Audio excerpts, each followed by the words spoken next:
Bienvenidos al Congreso Internacional México Alimentario. El día de hoy estamos con Alfonso Álvarez González, CEO de San Ángel de los Altos, quien de viva voz y ante los micrófonos de los noticieros.tv transmitirá para ustedes su experiencia de vida. El promedio nacional de los productores del campo de México es de 65 años. Jalisco es el estado que tiene el menor promedio de productores. En el análisis global, los productores de alto valor y de exportación tienen 24 años. De ese tamaño es el reto. Y el vivo ejemplo de ese valor, potencia e innovación lo tenemos en Alfonso Álvarez. Bienvenido a este Congreso Internacional México Alimentario. Es un orgullo y un honor que estés con nosotros. Hoy, al final de cuentas, donde vienes de una saga de grandes productores, desde tus abuelos, tus padres, pero en algún momento de tu vida decidiste hacer tu propia empresa y hacerla como Dios manda, de clase mundial. De eso vamos a charlar el día de hoy, Alfonso. Bien, pues muy agradecido, Jacob, por la invitación. Realmente estoy muy feliz de estar aquí con ustedes. Me llena de satisfacción poder compartir a los jóvenes y a los productores mi historia de vida. Gracias. Y hablando de historia de vida, platícanos tus orígenes, tu familia, tu infancia. Bueno, mi familia siempre ha sido desde mi abuelo, desde mi bisabuelo. De hecho, el nombre San Ángel viene desde mi tatarabuelo, porque el nombre de donde están las oficinas de San Ángel, así se llama mi tatarabuelo, Ángel. Entonces, desde ahí, mi abuelo fue como un flachazo que nos metió a los nietos de decir, de nunca perder o nunca olvidarnos de nuestro abuelo, de dónde veníamos. Mi abuelo tenía una historia que a mí me llegaba mucho, que decía que él, cuando empezó a crecer, cuando empezó a producir, llegó una forrajera y le dijo al vendedor: oye, ¿sabes qué? Pues necesito crédito porque estoy creciendo, evolucionando mi empresa y los flujos se me van acortando un poco, entonces necesito que me des unos días de crédito para yo poder seguir creciendo, seguir trabajando y irte pagando poco a poco. Y le dijo el dueño de la forrajera: ¿sabes qué, muchacho? Llévate la forrajera completa si tú quieres. Yo sé quién fue tu abuelo, sé quién es tu padre. Esas son historias de vida. Entonces son historias de vida, que esas historias de vida nos las transfieren a nosotros. O sea, yo la traigo muy adentro. Todo lo que mi abuelo fundó en mí y fundó en la familia. Estamos hablando de un orgullo de pertenencia. Y te noto, y creo que ustedes en los micrófonos verán la expresión de Alfonso, en donde hasta se pone chinito al hablar, al final de cuentas, de sus orígenes y del orgullo de pertenecer a una de las familias más importantes en una de las regiones más importantes de nuestro país, desde la Nueva Galicia. Estamos hablando de que a partir de la conquista de nuestro país, el sector ganadero tuvo el mayor impacto, inclusive para la exportación a España, en Jalisco. Y la zona pecuaria o del sector animal más importante de México, desde luego, están los Altos de Jalisco. Entonces, no es nada menor venir de un orgullo como el que estás planteando, al final de cuentas, de familia, en una zona altamente competitiva, pero que también tienes una historia de vida muy ejemplar desde tu infancia. Háblanos un poco cómo ese amor que te transmitía tu abuelo, tú lo ponías en práctica desde muy pequeña edad. Sí, mi abuelo y mis padres siempre me transmitieron ese amor al ramo agropecuario, al campo, una pasión indiscutible. Yo desde chico siempre quise hacer mi historia de vida, siempre quise hacer mi empresa, siempre quise, no que dijeran es el nieto de, es el hijo de, sino es él. Entonces lo traigo muy marcado desde chico. Pues empecé, en la comercialización de patos, gallos, conejos, borregos, compra y venta de ganado. Y a los 13 años de edad ya empecé tal cual como ganadero. Le dije a mi mamá, ¿sabes qué? Hay cierto pedazo, me lo rentas. Me lo rentó, me prestó para iniciar con mis primeros animales. Ya después mi abuelo me fue jalando mucho a la ganadería y a él le gustaba tener diferentes razas en diferentes ranchos, de donde tenía sus granjas de cerdos y donde tenía sus granjas de gallinas y de pollos. Entonces a la hora de evaluar los números y la rentabilidad de cada raza, él tenía 8 razas diferentes. Entonces, cuando tú evaluabas al final del año facilidad de parto, las vacas más lecheras, más rústicas, los destetes más pesados, el mejor peso al año, las mejores conversiones alimenticias, al final de cuentas, cuáles animales te daban un mejor costo por kilo producido, era Brangus. Entonces fue cuando yo decidí realmente meterme y enfocarme en la genética Brangus, aparte del desarrollo del pie de cría y del engorde de ganado. Fíjate, has tocado 2 temas que son fundamentales para una economía de alto valor en la producción agrícola, y de las cuales Jalisco tiene un liderazgo muy importante. Uno de ellos es la ganadería y el otro es el comercio. La primera Cámara de Comercio de México se funda hace más de 135 años en Jalisco.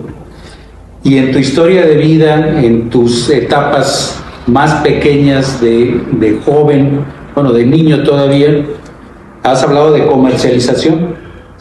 O sea, un alto valor en la producción, pero siempre pensando en rentabilidad y comercialización. Normalmente nuestros productores o toman un segmento o toman otro. Puede ser un productor que tenga estándares de calidad muy altos, pero que tus costos te saquen del mercado. Y esa combinación que desde niño, tanto tu familia, pero por lo que siento es un tema personal, te ha hecho al final de cuentas que tengas un liderazgo y un reconocimiento mundial, del que ya hablaremos en el transcurso de la entrevista. Pero ¿cuándo decides tú emprender tu propia empresa? Porque lo más fácil es agarrar los insumos que ya te van dejando las generaciones anteriores y continuarlos. Es más, muchas veces es el sueño de los padres. Pero tú en ese momento decidiste hacer un quiebre y decir, tengo que trascender yo mismo. Yo creo que desde siempre yo quise trascender. Desde siempre quise yo ponerme mis metas, mis objetivos. Como decía mi abuelo, trázate tus líneas y año con año ve cumpliendo tus metas. Siempre fue mi visión y mi meta, mi objetivo, hacer lo mío. Independientemente de qué, hacer lo mío. Y se me presentó la oportunidad y también la pasión a la ganadería. Entonces, cuando mi familia se dedica a la avicultura, a la porcicultura, al pollo de engorda, al agave, a otros negocios que van dentro del ramo agropecuario, pero no necesariamente muy enfocado a la ganadería de alta producción o de alta productividad, fue cuando yo decidí, por mi pasión y por los medios que yo tenía para poder lograrlo, fue cuando me enfoqué en la genética y me enfoqué en cómo ser más eficiente en la ganadería. Y aparte, en tu corta edad, decidiste ser un precursor de lo que hoy está de moda, que le llaman economía circular. Lo más sencillo era, pues con un capital y un impulso de la familia, el interés y el gusto por una raza de ganado, decir, bueno, pues voy a meterle los mejores ingredientes y los balanceados y una serie de características para llegar a un estándar. Pero tú fuiste innovando y revisando dónde estaban esos puntos de valor que te hacían diferente y que te hacían económicamente más rentable. Sí, yo creo que yo volteé a ver un ejemplo en avicultura, en la porcicultura. Hay razas y genéticas ya establecidas que te dan estándares de producción para tú lograr cierto objetivo. Entonces, ahora yo qué quiero hacer con la ganadería, precisamente eso, producir una raza que yo a mis clientes les dé un estándar de producción. ¿Qué tipo de alimentación tienen que dar? Poderles vender la alimentación, venderles tal cual una trazabilidad desde que nace el becerro, de qué peso va a nacer el becerro, cuántos kilos va a ganar el becerro, a qué edad se tiene que destetar el becerro, qué tipo de alimento se le tiene que dar al becerro al destete, cuántos kilos te va a hacer del destete a la engorda, cuántos kilos van a producir, en cuántos días, qué conversión alimenticia, de qué peso y en cuántos días van a hacer la engorda, qué marmoleo, qué ganancia de peso, qué conversión alimenticia. Al final de cuentas, todo un estándar de producción desde que inicia el becerro, desde que nace el becerro hasta que se sacrifica el becerro. Fíjate, en este análisis que nos acabas de hacer, ahora sí debiste haber sido economista, porque realmente lo que estás evaluando es cada una de las etapas de la producción y buscando y evaluando la rentabilidad de cada una de ellas, ¿no? Platicabas hace un momento de que la ganadería, desde luego, tiene que ir unida a la agricultura, y tú iniciaste al final de cuentas con una agricultura de precisión. Platícanos un poco de cómo fuiste elevando los estándares de producción de los piensos o de los productos para alimentar tu ganado. Principalmente empecé con la genética, vi cuál era la raza de ganado que se adaptaba mejor a nivel nacional, qué raza de ganado era la que te daba mejores números, mejores costos por kilo producido, y de ahí arrancamos a hacer mucho más eficiente el campo. Donde se producían a lo mejor hace 30 años 100 cabezas de ganado, ahora estamos produciendo 1000 cabezas de ganado. O sea, convertir de antes una vaca por hectárea en la región a 10 vacas por hectárea. ¿Cómo? Con rotación de potreros, metiendo alimentos de mucho más calidad, metiendo pastos en invierno, ryegrass, centeno y alfalfa, una serie de manejos que hacen diferencia en el costo y en la productividad, en eficiencia y en el volumen en menos terreno. Como ha habido tanta plusvalía en los terrenos y sobre todo en la región de los Altos, cómo tú poder hacer ganadería en unos terrenos tan caros. Fíjate, tocas dos temas de alto valor, y para quienes no son cercanos a la zona de los Altos de Jalisco, como ya fue platicando Alfonso, los salteños, como le decimos a la gente oriunda de la región, tienen una economía circular donde producen una diversidad de cultivos y de animales que ayudan al final de cuentas a la economía de familia, de empresa y de industria. Entonces se vuelven muy rentable al final de cuentas la región y muy cotizados al final de cuentas los terrenos. Ese es un doble riesgo que se tiene en la producción para nuestro sector y específicamente en los Altos. Y un tema que siempre hemos evaluado como una pérdida para la mayoría de los productores de maíz es precisamente la baja rentabilidad que tiene el costo del maíz. Primero, pues, la producción por hectárea, y segundo, el precio, ahora sí, pensado en una cadena de valor o como un suministro alimenticio. Si yo nada más dedico un terreno en los Altos de Jalisco a producir maíz, pues desde luego no va a ser rentable al final de cuentas. Bueno, también cabe mencionar ahí en agricultura de maíz cómo lo hagas. Nosotros, ¿qué es lo que hacemos? Hacemos tal cual un análisis de tierra, entonces vemos qué es lo que necesita principalmente nuestra tierra para ser eficiente, para ser rentable y para ser más productivo. Entonces de ahí arrancamos. Nosotros ensilamos con mucha materia seca y metemos rolador, entonces eso te baja un poco los kilos producidos, más no la calidad del grano, porque un animal te consume en base a su peso, en base seca. Entonces, En silo de maíz estamos produciendo promedio 85 toneladas por hectárea y en trilla de maíz estamos produciendo de 15 a 17 toneladas promedio por hectárea, que eso ya estamos hablando de producciones top a nivel internacional. ¿Cuánto es tu promedio nacional? De 3 a 3.3 kilos por hectárea. Un gran diferencial. Nada más en la producción, al final de cuentas, pero hay toda una tecnología que has implementado al final de cuentas. Hablabas de la rotación de potreros, los ensilados de alta calidad, que vayan libres de aflatoxinas, en fin, hay una serie de características con rigor científico, ¿no? Sí, nosotros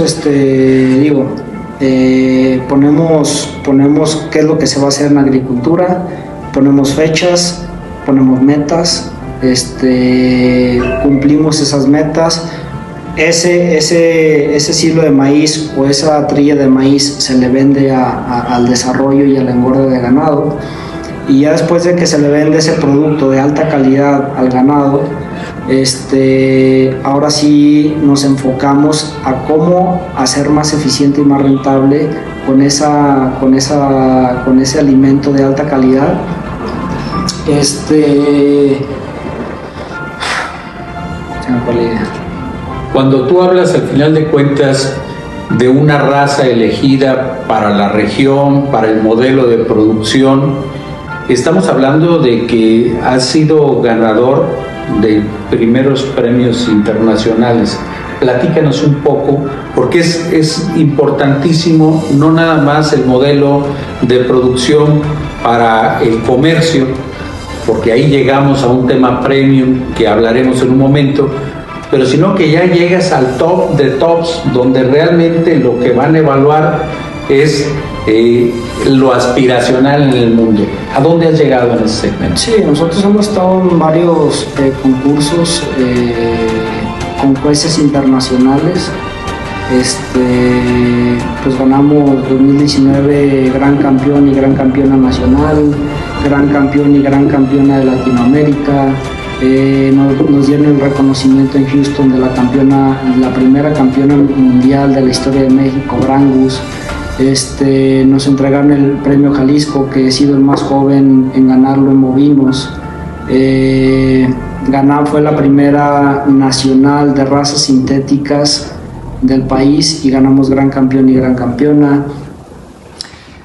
Pues ha habido muchos premios, gracias a Dios, de nuestra ganadería y nuestra genética, pero nuestro principal objetivo no es tanto ganar en pistas o ganar en belleza, sino nosotros ofrecerle al mercado animales que realmente le den rentabilidad a la ganadería nacional, que realmente le den resultados a la ganadería nacional, que con nuestra genética los productores puedan tener animales mucho más rústicos, con facilidad de parto, con calidad de carne, con diferentes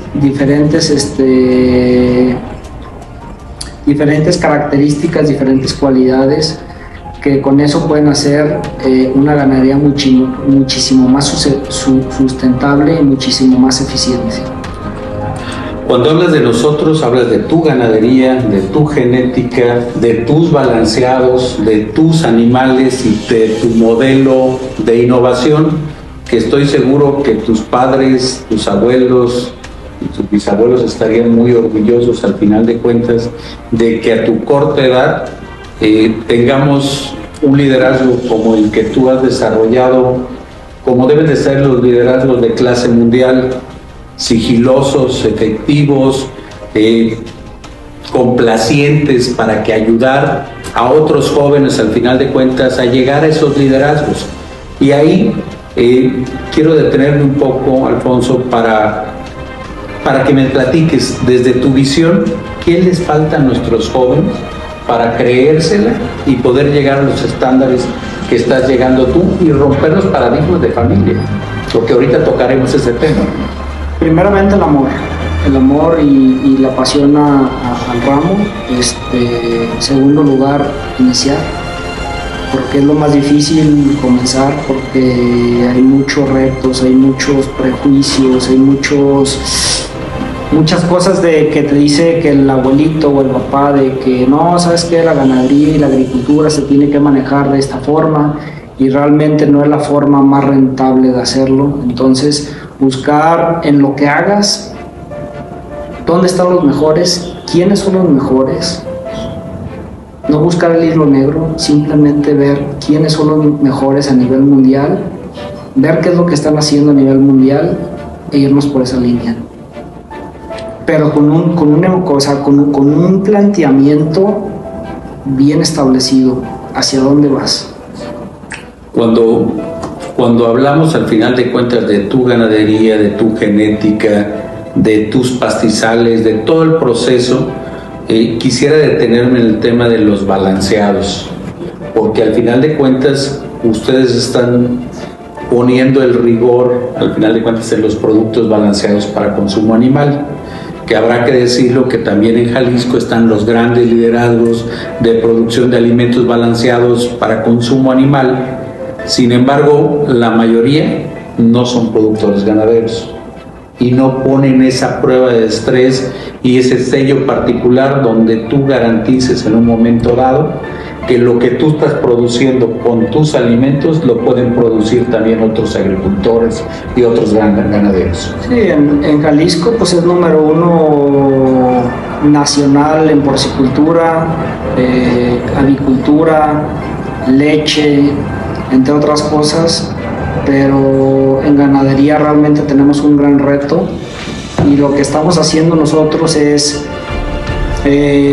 no solo producir genética, no solo desarrollar, no solo engordar, sino también ofrecerle al mercado una trazabilidad con el conjunto de genética y alimentación para lograr un objetivo. Oye, Alfonso, ya platicamos mucho de tus éxitos. Platícanos algún fracaso. Todos. No, digo, para lograr el éxito, sin duda, hay más fracasos que éxitos, sin duda alguna, tanto personales como empresariales, pero de la mano de Dios, con un buen equipo de trabajo, con una mentalidad sólida y unas bases firmes de hacia dónde vas y qué es lo que verdaderamente tú quieres lograr, porque en ese ínter del éxito a tus inicios, cuánta gente estuvo de por medio que dijo no vas a poder, por ahí no va, vas a fracasar, dedícate a la empresa de la familia, dedícate a la empresa de la familia, mil factores que te distraen un poco, pero cuando tú tienes una convicción clara de qué es lo que quieres y qué es lo que buscas, te haces oídos sordos en esa cuestión, pero también te haces de una mente abierta a escuchar a quien realmente ha tenido éxito en lo que tú buscas, aliarte de esa gente, escuchar a esa gente, hacer tu propio criterio, dar una estructura de trabajo y seguir trabajando. Ahorita que ponías a Dios de por medio en tu trayecto profesional y familiar, ¿qué tan importante al final de cuentas es tu convicción y la humildad en lo que tú desarrollas? No, realmente, o sea, pongo a Dios de por medio y a mi familia, tanto familia, madre, padre, hermanos, como familia de esposa e hijos, porque sin su apoyo, sin su confianza, sería mucho más difícil, obviamente, porque cuando las cosas no van tan bien y tú ves que realmente confían en ti, tienen fe en ti, saben que realmente tienen la capacidad que Dios te dio, porque como decía mi abuelo, el hombre primero nace y luego se hace. Entonces, si Dios te da la capacidad y la inteligencia de poder ser un líder, de poder hacer un buen equipo de trabajo, de poder ponerte metas claras, y que atrás de ti te estén impulsando, aplaudiendo y motivando a que sigas adelante. Creo que eso es realmente incomparable. Como también es incomparable lo que ya nuestra empresa le ofrece al mercado. O sea, porque nuestra visión, nuestro trabajo, nuestro criterio, nuestros estándares de producción, lo que nosotros le podemos ofrecer al mercado de la carne, lo que nosotros le podemos ofrecer al mercado de la genética, es incomparable. Fíjate, tocas un tema valiosísimo. Yo he insistido por muchos años de que es la única industria que no tiene techos, que no tiene muros, que todo está vivo y que puede estar sujeto tanto a un precio internacional de mercado, a una pandemia, a un error, al final de cuentas, en donde la mano de Dios tiene que dirigirte, pero el líder termina siendo al final de cuentas el que día a día tiene que impulsar estos proyectos. Y tú eres un líder técnico. Te has enfocado al final de cuentas primero a prepararte, segundo a hacer prueba, error hasta que no te salen las condiciones, y lo veíamos por ahí en alguna grabación del primer noticiero que se hizo, donde hubo 20 pruebas y se le salió la perfección. Pues eres perfeccionista, esa es una de tus cualidades. Soy perfeccionista, trato de rodearme de un muy buen equipo de trabajo, que lo tengo, gracias a Dios, un muy buen equipo de trabajo. Es que realmente si yo me puedo poner mis metas, mis objetivos, pero si no tengo la gente indicada que confíe realmente en lo que yo les diga, es imposible lograrlo. O sea, tú tienes que tener gente que confíe en lo que tú dices, que confíe que realmente lo que tú proyectas va a dar resultado. Y si siguen esa proyección que tú estás poniendo, que tú estás implementando, seguramente vas a tener éxito. ¿Por qué muchos jóvenes, en tu visión, abandonan el sector y aspiracionalmente quieren dedicarse a alguna profesión en la que terminarán siendo empleados de un gran productor? Creo que es lo más fácil. Lo más fácil, mi punto de vista, lo más fácil es irte a las grandes ciudades, estudiar una carrera, y ser empleado de alguien. Creo que el gran desafío está en que si los jóvenes de México y los mismos productores de México pueden incursionar, hacer una ganadería o hacer rentable en lo que sea sus ranchos, pues volver al campo, porque al final de cuentas del campo es de donde comemos, es donde comemos, es de donde México vive. Entonces, en vez de ser nosotros introductores de carne, de leche en polvo, etcétera, etcétera, ¿por qué nosotros no ser más eficientes y ser exportadores de nuestros alimentos? Entonces tiene que haber convicción de los jóvenes, apoyo a los jóvenes. ¿Para qué? Para hacer una agricultura, ganadería y sector agroalimentario mexicano mucho más eficiente, mucho más productivo, para en vez de ser importadores, ser exportadores. Es increíble que México, que es el origen del maíz, seamos importadores de maíz. O sea, es algo, se puede decir, absurdo y que desmoraliza, pero a la misma vez motiva, o me motiva a mí como joven, a ser más productivo, para poder lograr que lo que yo estoy haciendo impacte a los demás, para motivar a que México realmente produzca los alimentos de menos que necesita México.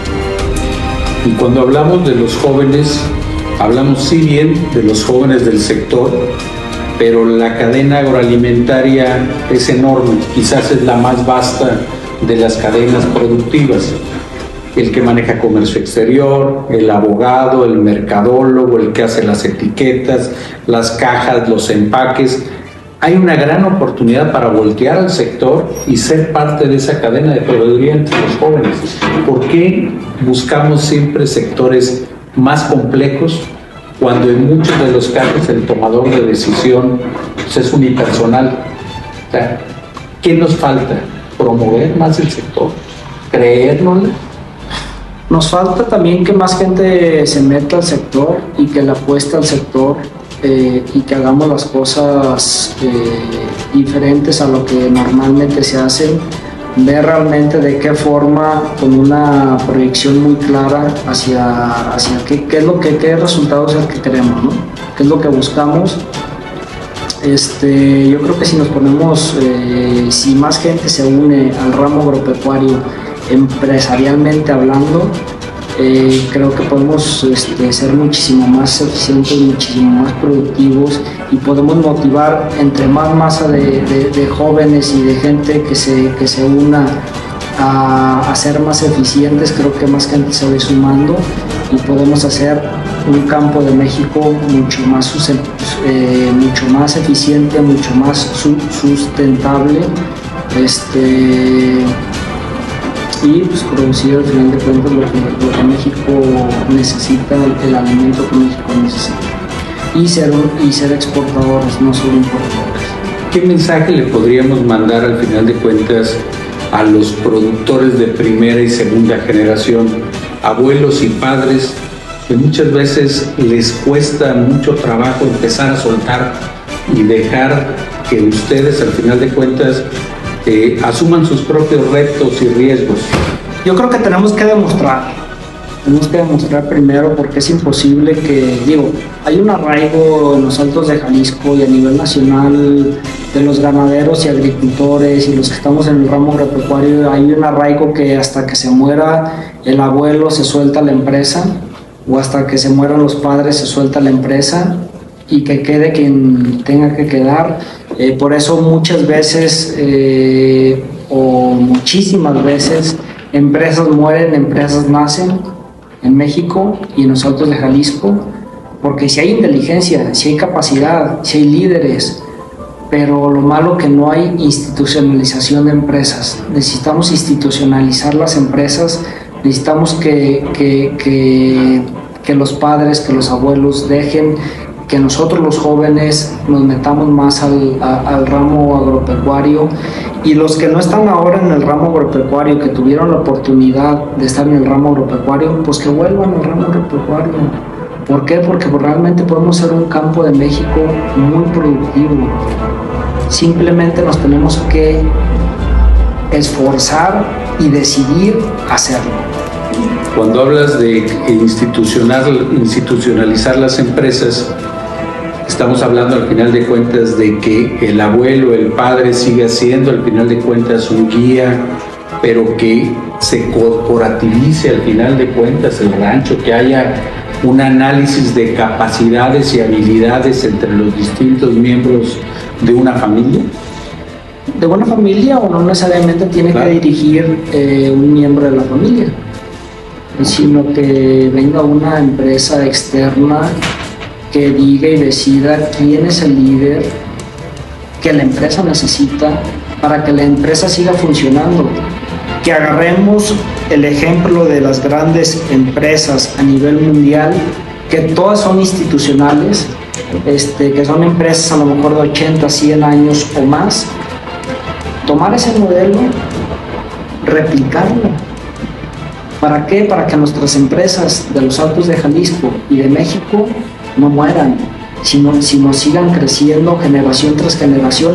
No necesariamente tiene que ser el líder o el que maneje la empresa, el dueño de la empresa, o un hijo del dueño de la empresa. Puede ser alguien externa y que los miembros de la familia están en la mesa directiva para ver la operación y para ver cómo va la empresa. Pero no necesariamente la tiene que manejar, sino tiene que decidir alguien externo quién es el indicado para manejar esa empresa. Tocaste dos temas importantísimos que son importación y exportación de productos.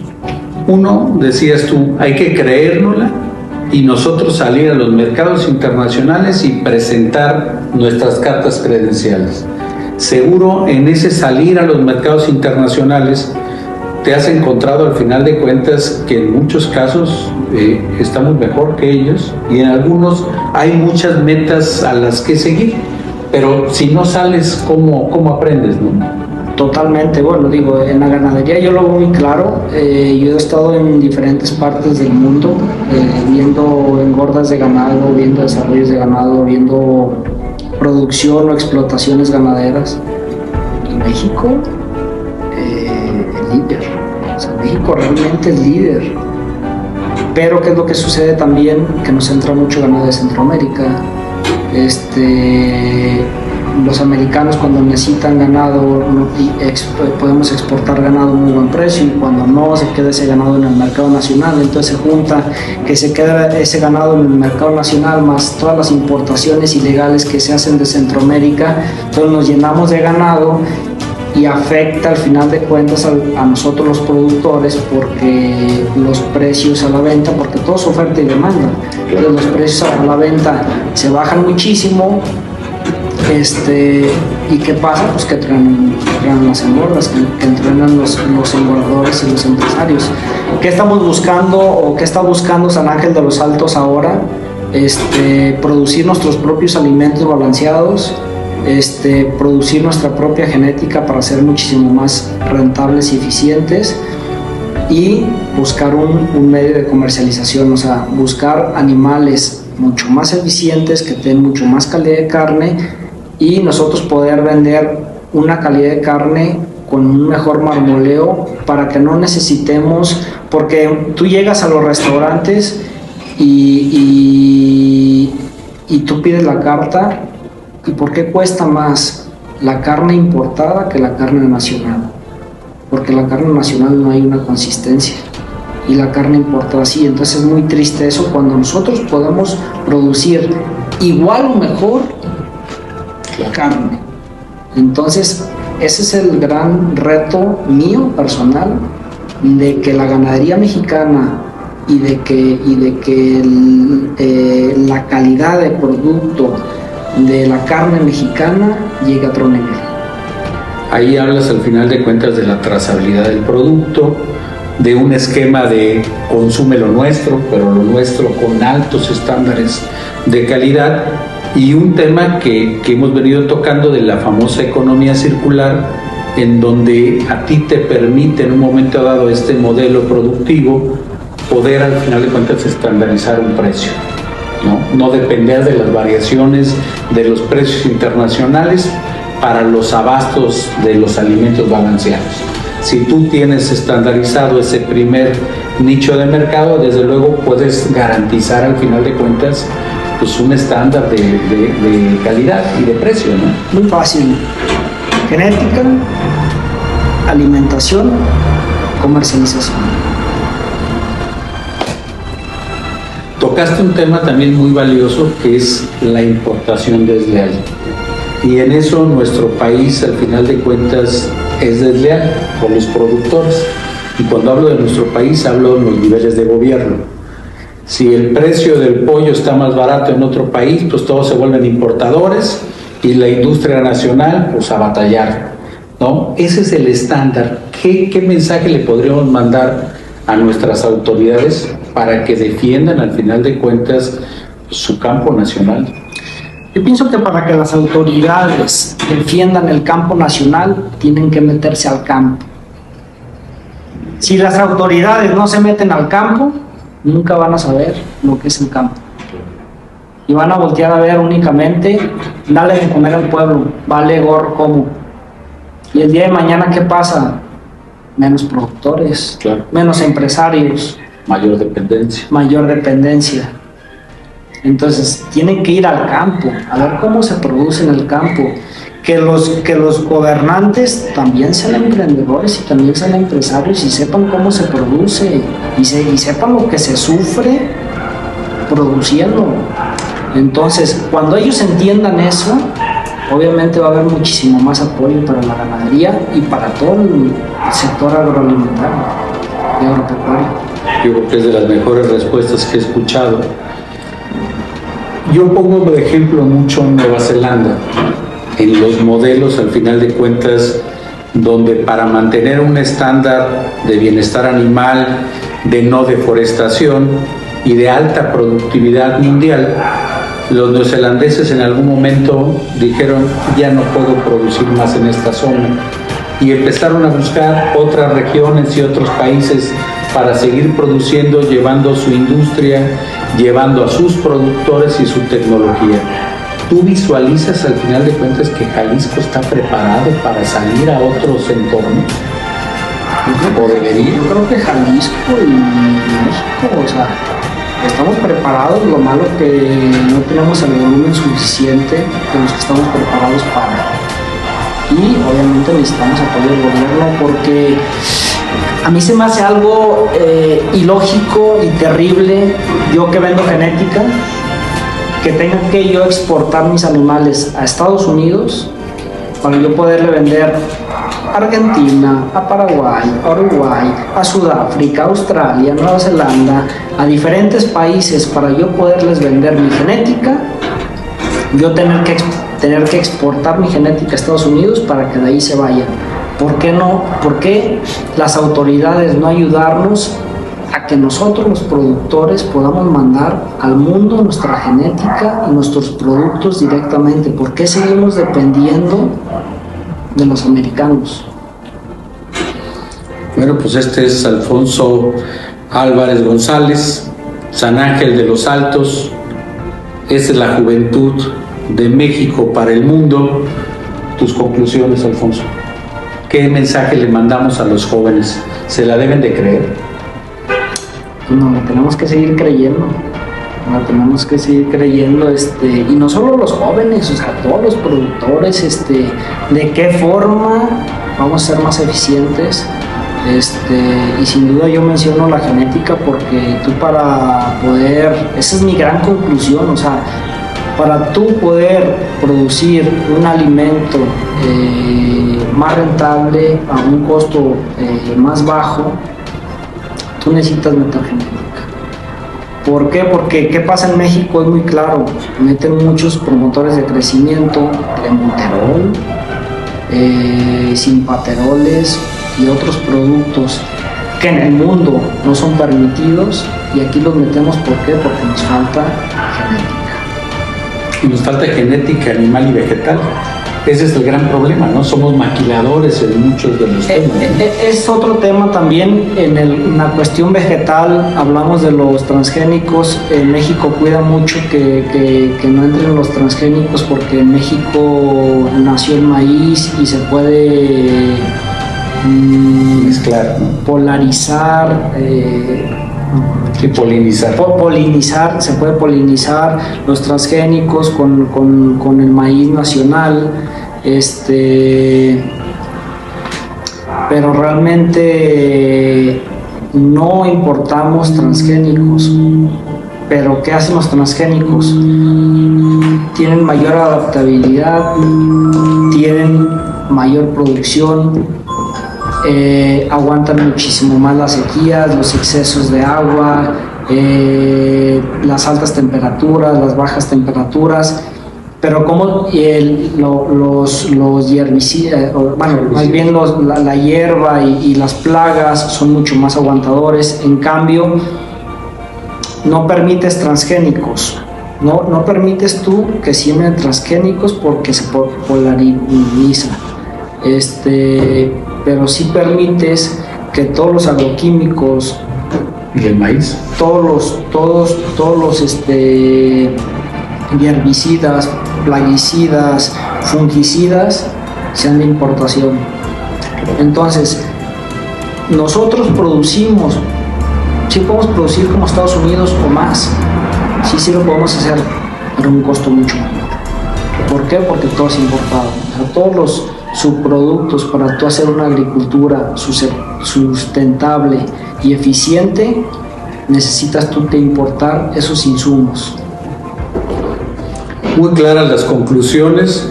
Los invitamos a seguir en su Congreso Internacional México Alimentario. Alfonso Álvarez, un ejemplo de producción, de liderazgo, de inteligencia y de estrategia de largo plazo, invitando a todos ustedes a seguir impulsando el campo nacional para poder bajar de ser la 10ª potencia en producción de alimentos, a llegar a los estándares del 5º o 4º productor que pudiéramos llegar, ¿no?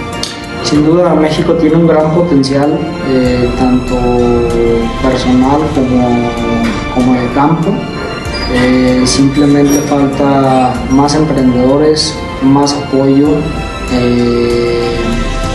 y más amor al campo.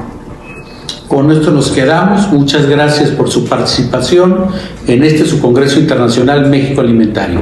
Gracias por tu presentación. Muchas gracias. Gracias.